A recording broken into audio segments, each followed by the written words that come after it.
केंद्रीय गृह मंत्री अमित शाह कल सिरसा में रैली करने वाले हैं। किस प्रकार से ये रैली रहेगी और किस प्रकार से रैली की पूरी जो तैयारियां हैं वो की गई हैं। इस वक्त मेरे साथ पूर्व मंत्री विपुल गोयल साहब मौजूद हैं। सर, सबसे पहले तो रैली की तैयारियों को लेकर आपसे पूछना चाहेंगे, किस प्रकार की तैयारियां जो हैं इस रैली के लिए की गई हैं। रैली की तैयारियां बहुत अच्छे तरीके से, सुगम व्यवस्था बैठने की, लोगों को आने जाने में किसी तरीके से ट्रैफिक हर्डल ना हो और अंदर बैठें तो पानी की व्यवस्था भी हो और उन्हें जो गर्मी का मौसम है किसी तरीके की अव्यवस्था ना हो, वो सारे इंतजामात किए गए हैं। और पूरा जो स्टेज कौन कहाँ बैठेगा, प्रेस के लोगों के लिए, सबके लिए अलग अलग व्यवस्था सुनिश्चित की गई है। सर, कहीं ना कहीं ट्रांसपोर्टेशन के लिए भी जो है तमाम व्यवस्थाएं की गई हैं। किस प्रकार से कौन सा रूट केंद्रीय मंत्री अमित शाह का रहने वाला है, इसके साथ साथ किसी प्रकार के आमजन को परेशानी ना हो उसके लिए भी कोई रूट मैप या रोड मैप तैयार किया गया है। बिल्कुल इसी तरीके से रूट मैप तैयार किया गया है कि अमित शाह जी का जब दौरा होगा एयरपोर्ट से लेकर यहाँ तक आएंगे, किसी तरीके से लोगों को असुविधा ना हो। एक सर्कुलर पहले भी जारी कर दिया है, उनके रूट को भी जारी कर दिया गया है। लोगों को अगर कहीं उस समय पर जाना है तो अपना जो है अन्य रास्ता ले सकते हैं।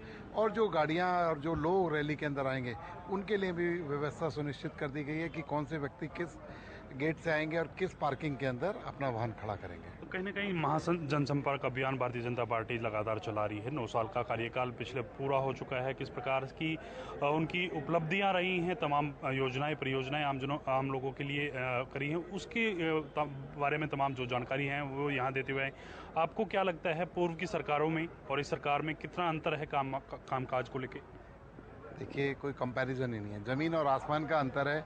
पूर्व की सरकारें अब 65 साल का कार्यकाल परिणाम ये 9 साल का कार्यकाल मैं समझता हूँ कई गुना आगे है। जिस तरीके की छोटी सी वो 68 एयरपोर्ट के बाद जो 65 साल के अंदर बने, 140 से ज़्यादा एयरपोर्ट बनाने का काम किया, करोड़ों लोगों को सीएनजी देने का काम किया, देश के अंदर घर घर बिजली देने का काम किया, 50,000 किलोमीटर के करीब जो नेशनल हाईवे हैं जो पिछले 65 साल के अंदर बने, इन 9 सालों में उससे भी ज़्यादा हाईवे बनाने का काम किया। तो अनेकों योजनाएं, मेडिकल कॉलेज, एम्स, उनमें कई कई गुना इजाफा होने का काम किया। मैं समझता हूँ हर फील्ड में, चाहे सामाजिक समरसता की बात हो, चाहे हमारी आस्था की बात हो, राम मंदिर बनाने की बात हो, चाहे काशी विश्वनाथ मंदिर बनाने की बात हो, एक बहुत लंबी चौड़ी फहरिस्त नरेंद्र मोदी जी ने खींची है।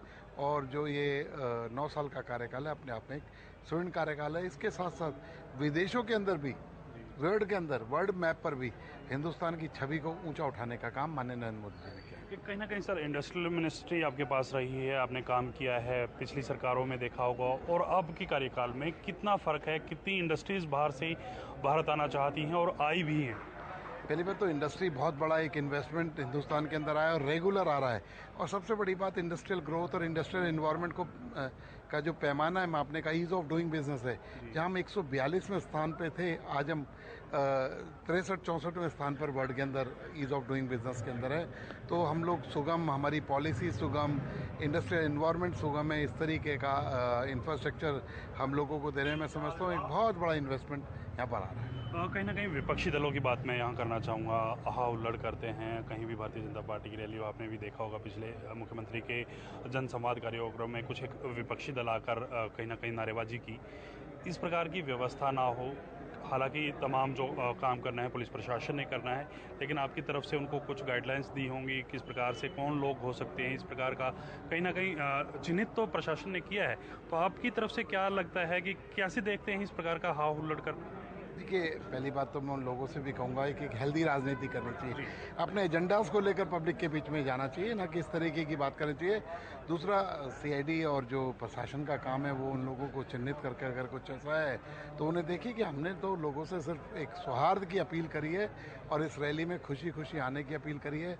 माननीय प्रधानमंत्री जी के कार्यकाल को 9 साल हो गए हैं, उसके बारे में चर्चा करने के लिए लोगों को आमंत्रित किया। कुछ एक नई पार्टियां आई हैं हरियाणा में, आपके रैली को लेकर जो तमाम पोस्टर चस्पा किए गए थे उनके ऊपर अपने पोस्टर चस्पा किए गए, ये व्यवहार किस प्रकार से देखते हैं आप?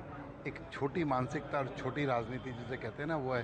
मैंने कहा अपने एजेंडास को लेकर लोगों के बीच में जाना चाहिए, रैलियां करनी चाहिए, लोगों के बीच में से संवाद करना चाहिए, लेकिन एक पार्टी के पोस्टर्स को, एक पार्टी की रैली को डिस्टर्ब करने का काम मैं समझता हूँ एक अच्छी राजनीति है और ये किसी को भी नहीं करनी चाहिए। और जनता इसको अच्छे तरीके से समझती है। अपना एजेंडा लेकर जनता के अंदर रहो, जनता आपको एक्सेप्ट करती है तो जनता सर्वोपरि है लोकतंत्र के अंदर। 2024 की तैयारियां सिरसा से शुरू होने वाली हैं हरियाणा के लिए। बिल्कुल 2024 का जो आगाज़ है हरियाणा के अंदर सिरसा से शुरू होगा और ये सिरसा एक बहुत बड़ा मैसेज पूरे हरियाणा के अंदर देगा और 2024 में फिर तीसरी बार 10 की 10 लोकसभा सीटें माननीय प्रधानमंत्री नरेंद्र मोदी जी की झोली में जाएंगी। शुक्रिया सर बातचीत करने के लिए। तो ये थे विपुल गोयल, पूर्व केंद्रीय मंत्री, जिनकी तरफ से कहा गया है कि पिछली सरकारों में और इस सरकार में कामकाज में बहुत अंतर रहा है, चाहे इंडस्ट्री की बात करें चाहे फिर अन्य जो काम हैं उनको लेकर चर्चा करें।